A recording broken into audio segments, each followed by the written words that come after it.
불자님들, 안녕하십니까? 오늘 새벽에 한 보살님이 절에 찾아와 눈물을 흘리며 이렇게 말씀하셨습니다. 스님, 저는 왜 이렇게 고통스러운 일들만 계속 일어나는 걸까요? 남편과의 갈등, 자식 문제, 건강 악화, 경제적 어려움까지 하나가 해결되면 또 다른 문제가 찾아옵니다. 정말 지쳐서 더 이상 버틸 수가 없어요. 이런 말씀을 들을 때마다 마음이 아픕니다. 하지만 동시에 부처님께서 2600년 전에 이미 우리에게 답을 주셨다는 것을 떠올립니다. 법우님들, 혹시 이런 생각해 본 적 있지 않으십니까? 나는 왜 이렇게 힘든 일만 생기지?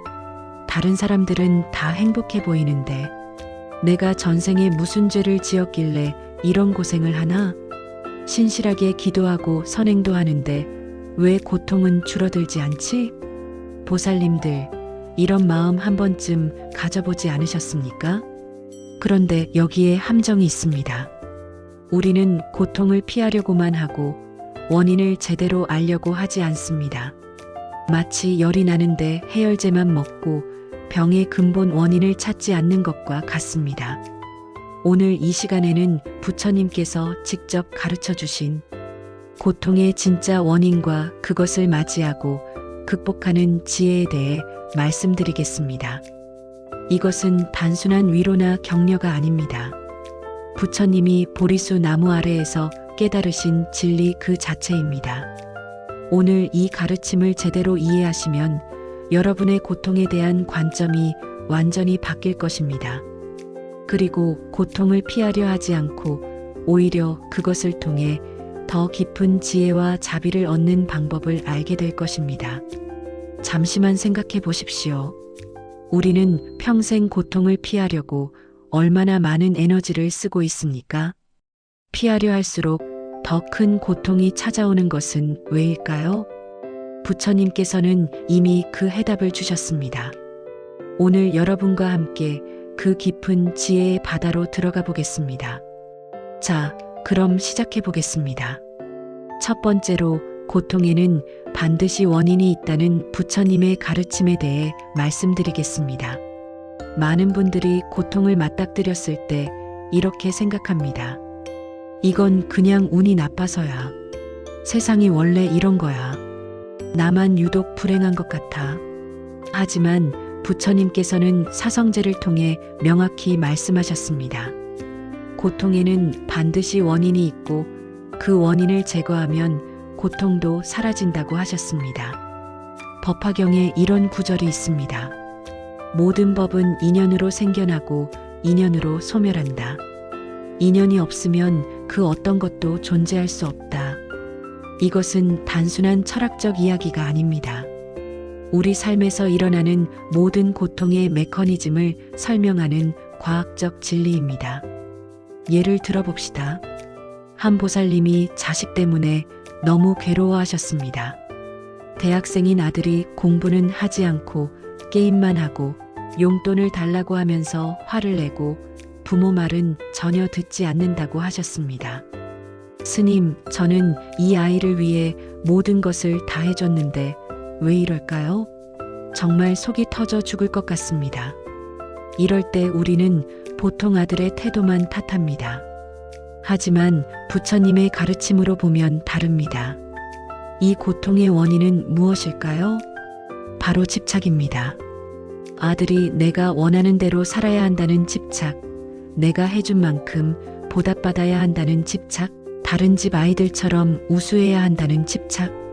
이런 집착이 있기 때문에 아들의 현재 모습을 있는 그대로 받아들이지 못하고 고통스러워하는 것입니다. 만약 이 어머니가 내 아들은 지금 이런 과정을 겪고 있구나. 이것도 그 아이만의 성장 과정이구나. 이렇게 받아들일 수 있다면 어떨까요? 물론 걱정은 되겠지만 그 타는 듯한 고통은 크게 줄어들 것입니다.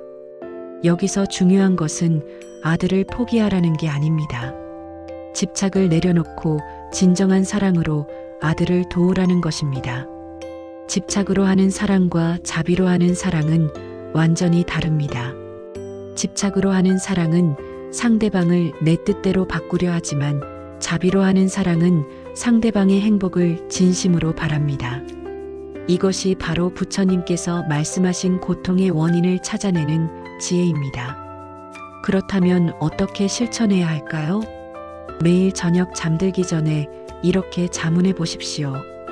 오늘 내가 괴로워했던 일이 있다면 그 진짜 원인은 무엇일까? 상대방이나 상황 때문이 아니라 내 마음속 어떤 집착 때문일까? 처음에는 어려울 수 있습니다. 하지만 계속하다 보면 자신의 집착 패턴이 보이기 시작합니다. 아, 나는 항상 인정받고 싶어 한다. 나는 모든 것을 통제하려고 한다. 나는 완벽하지 않으면 불안해한다. 이렇게 자신의 패턴을 아는 것이 해탈로 가는 첫걸음입니다. 부처님께서도 처음에는 고행을 통해 고통을 피하려 하셨습니다. 하지만 6년간의 고행 끝에 깨달으신 것은 고통을 피하는 것이 아니라 고통의 원인을 제거하는 것이었습니다. 법우님들, 이것이 바로 첫 번째 지혜입니다. 고통을 만났을 때 왜 나한테 이런 일이? 라고 하지 마시고 이 고통의 진짜 원인은 무엇일까? 라고 물어보십시오. 그러면 놀라운 변화가 일어날 것입니다. 두 번째로 고통을 회피하지 말고 정면으로 맞이하라는 부처님의 가르침입니다. 이것은 참으로 어려운 가르침입니다. 우리의 본능은 고통을 피하는 것이기 때문입니다. 하지만 부처님께서는 다르게 말씀하셨습니다. 선정을 닦으실 때에 일화가 있습니다. 부처님께서 아직 보살이셨을 때 극심한 고통 속에서도 그 고통을 피하지 않고 오히려 그 속으로 깊이 들어가셨다고 합니다. 고통이 무엇인지, 왜 일어나는지, 어떻게 사라지는지를 정확히 알기 위해서는 고통을 회피해서는 안 된다. 이것이 부처님의 깨달음이었습니다. 대념처경에 이런 가르침이 있습니다. 고통이 일어날 때 지금 고통이 일어나고 있다고 알아차리고 고통이 사라질 때 지금 고통이 사라지고 있다고 알아차려라. 이것은 단순히 고통을 참으라는 의미가 아닙니다. 고통을 있는 그대로 관찰하고 받아들이라는 뜻입니다. 실제 사례로 말씀드려 보겠습니다. 한 법우님이 남편을 암으로 잃고 심한 우울증에 빠지셨습니다. 처음 몇 달은 그 슬픔을 견딜 수 없어서 온갖 방법으로 피하려 하셨습니다. 바쁘게 일하고 사람들을 만나고 술도 마시고 심지어 수면제까지 복용했습니다. 하지만 슬픔은 사라지지 않았습니다. 오히려 더 깊어졌습니다. 그러던 어느 날 이분이 법당에 와서 부처님께 기도하다가 갑자기 깨달았다고 하셨습니다.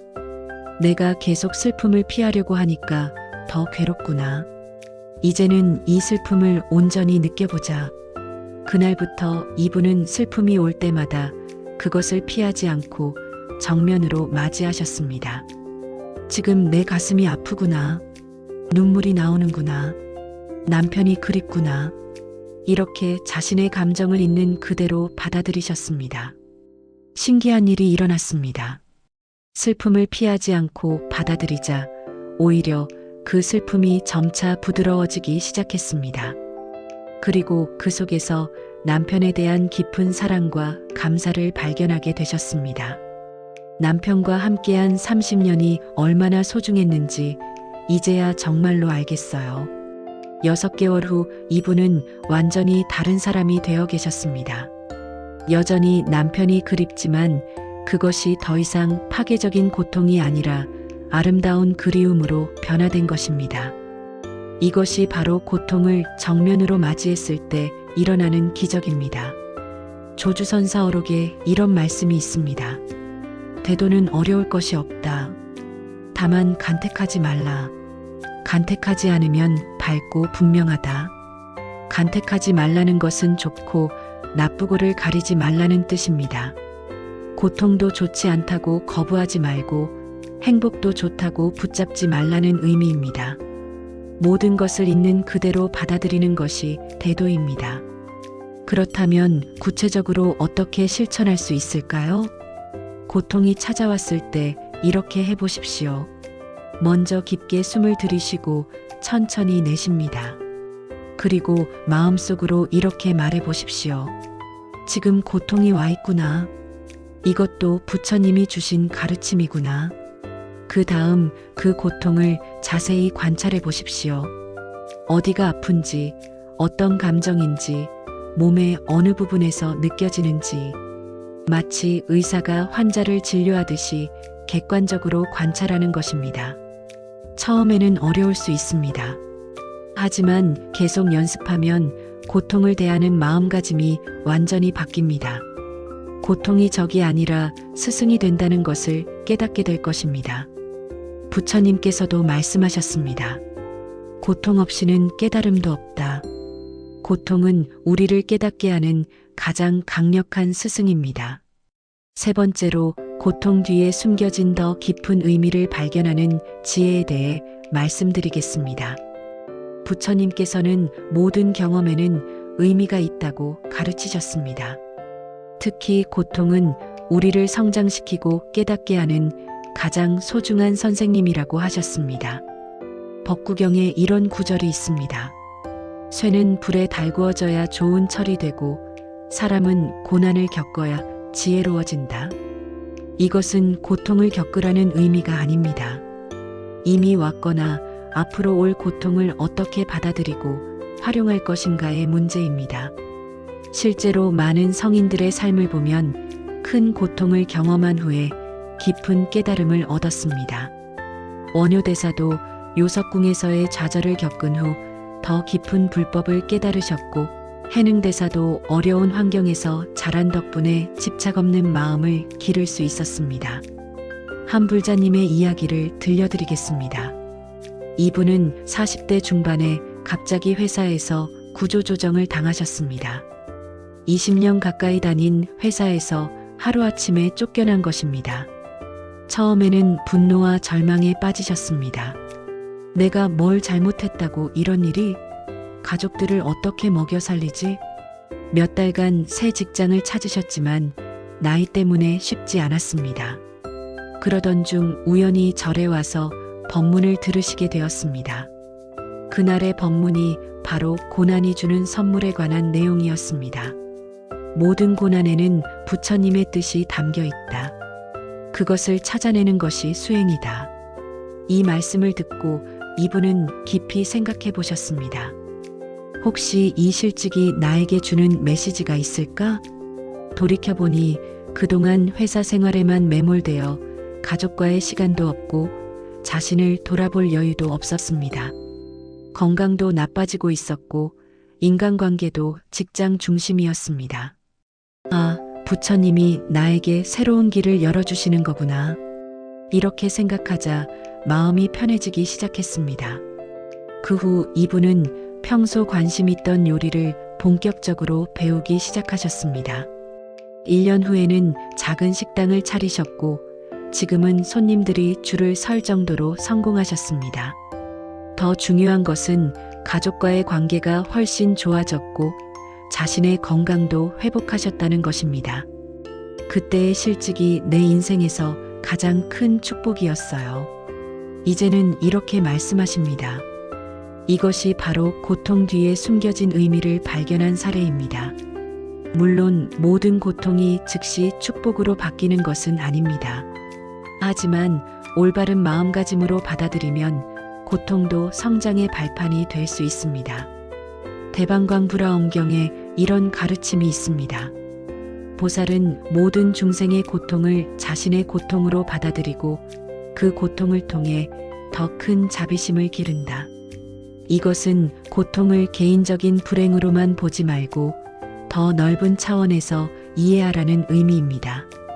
내가 겪는 고통을 통해 다른 사람의 고통을 이해할 수 있고 그들을 도울 수 있는 지혜를 얻을 수 있습니다. 실제로 많은 상담사나 치료사들이 자신의 아픈 경험을 바탕으로 다른 사람들을 돕고 있습니다. 이들은 자신의 고통을 버리지 않고 그것을 더 큰 사랑으로 승화시킨 것입니다.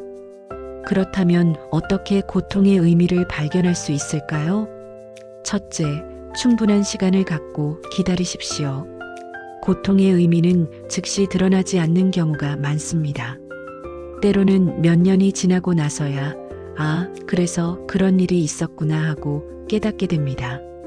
둘째, 다른 사람들과 자신의 경험을 나누어 보십시오.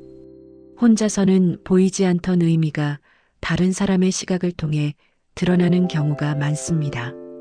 셋째, 매일 감사 기도를 하십시오.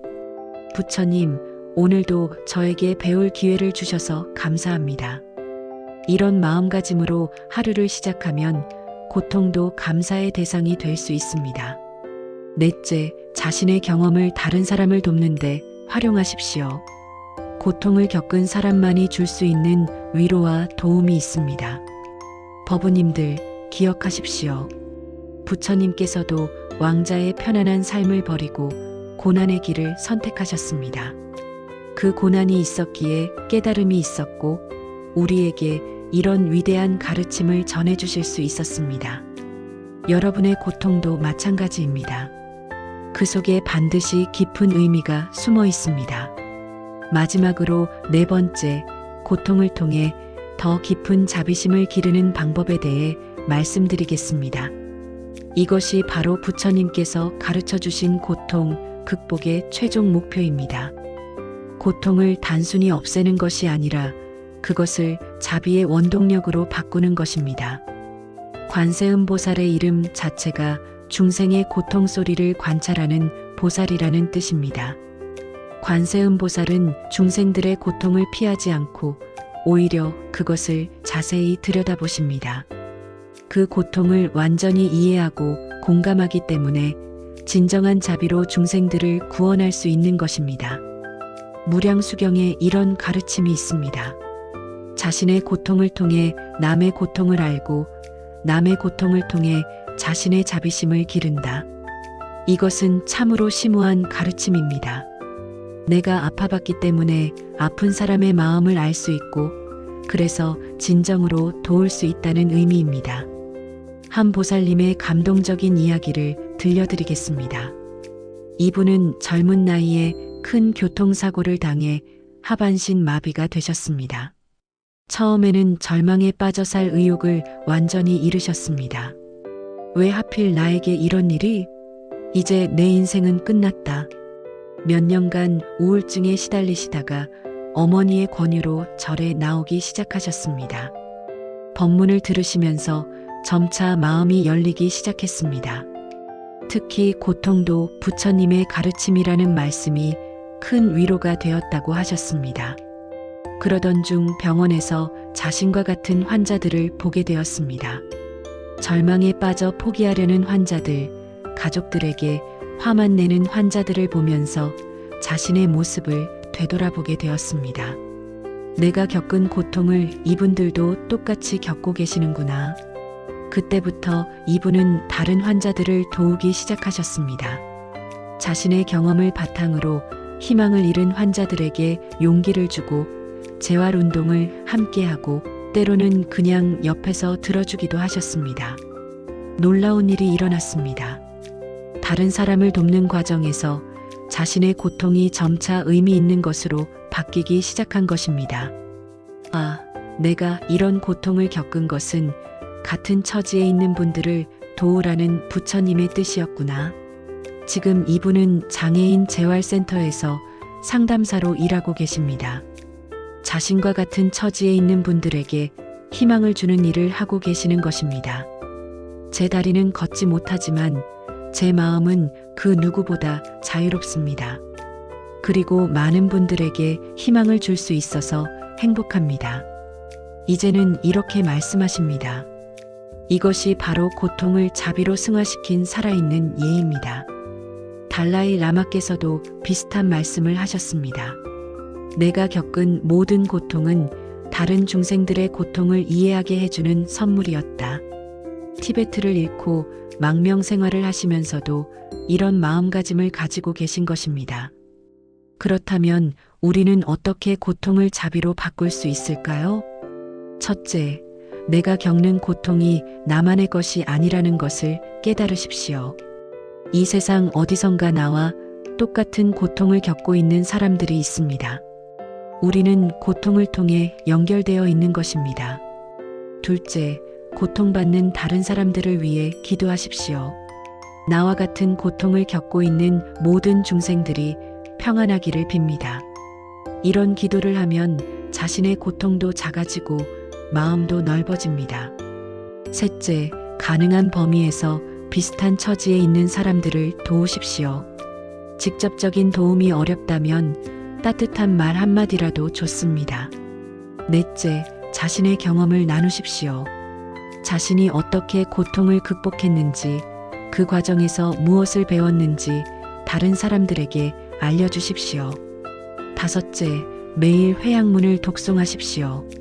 원이 모든 중생이 고통에서 벗어나고 행복하기를 빕니다.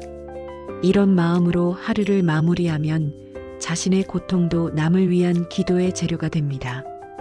법우님들, 지장보살께서 지옥이 공하지 않으면 성불하지 않겠다고 서원하신 것도 바로 이런 자비심에서 나온 것입니다. 자신의 고통보다 중생들의 고통을 더 아파하는 마음, 그것이 바로 보살의 마음입니다. 우리도 작은 규모에서나마 이런 마음을 기를 수 있습니다. 내 고통을 통해 남의 고통을 이해하고 그 이해를 바탕으로 자비로운 행동을 하는 것.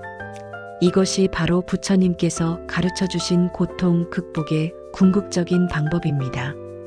보살님들, 오늘 말씀드린 4가지 부처님의 지혜를 다시 한번 정리해 보겠습니다.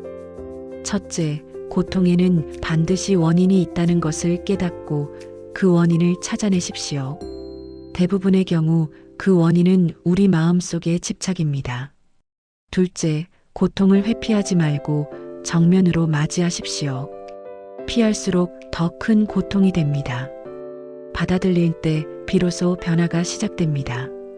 셋째, 고통 뒤에 숨겨진 더 깊은 의미를 발견하십시오. 모든 경험에는 부처님의 뜻이 담겨 있습니다. 넷째, 고통을 통해 더 깊은 자비심을 기르십시오. 나의 아픔이 남의 아픔을 이해하는 지혜가 되고 그것이 자비로운 행동으로 이어질 때 고통은 축복이 됩니다. 법우님들, 이 가르침들이 여러분의 삶에 진정한 변화를 가져다 주기를 간절히 기원합니다. 고통을 만났을 때 더 이상 왜 나에게라고 묻지 마시고 무엇을 배우라는 것인가라고 물어보십시오.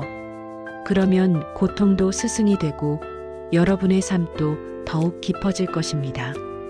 오늘도 이 소중한 법문을 끝까지 들어주신 모든 분들께 깊이 감사드립니다. 이 가르침이 많은 분들에게 도움이 되었다면 좋아요 버튼을 눌러주시고 여러분의 경험이나 소감을 댓글로 남겨주시기 바랍니다. 여러분의 이야기가 다른 분들에게도 큰 힘이 될 것입니다. 원이 오늘 이 법문을 들으신 모든 분들이 고통을 지혜로 바꾸는 능력을 기르시길 빕니다.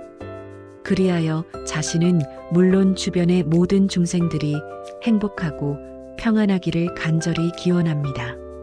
나무 아미타불 관세음보살